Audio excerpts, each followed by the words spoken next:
Hi guys, welcome back to my channel, Edmond Mindaros, and here with another quick tutorial. At sa video ito ay ituturo ko on how to print a web page or a full page screenshot in the Microsoft Edge web browser. Alright, so this should hopefully be a pretty straightforward process guys, and let's go ahead.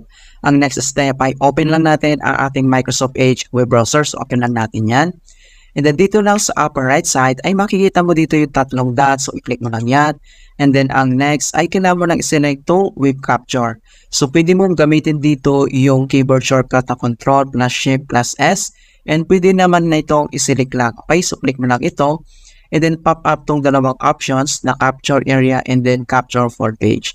Okay, so kapag click mo tong capture area ay automatic dito na pwede na tayong mag-select yung area na pwede natin i-capture. So halimbawa ito, so drag lang natin tong mouse. And then, next, release natin, and then ito na siya. So, pwede mo i-copy, and then ito yung pang-capture niya, and then pwede mo naman itong i-visual search. So, click mo lang itong markup capture, and then ito na siya mga kaibigan. So, na-capture na natin.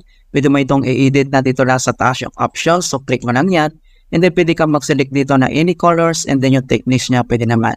Pwede mo itong i-erase, and then pwede mo naman itong i-share, i-copy, and then yung save. So, click mo lang itong save. And then automatic mga kaibigan, napunta na dito sa downloads natin. Alright? So dito naman sa 4-page screenshot. So same, click mo lang tong tatlong dot. And then select mo lang tong web capture.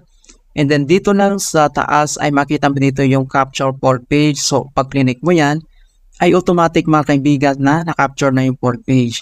Alright, so same, pwede mo itong i-edit mga kaibigan. Nandito lang sa taas yung options. Pwede mo itong i-erase. And then pwede mo naman itong share, copy, and then yung save. So pag click mo yan, dito na kaagad sa ating download. So close lang natin ito. And then punta tayo dito sa ating Pan Explorer.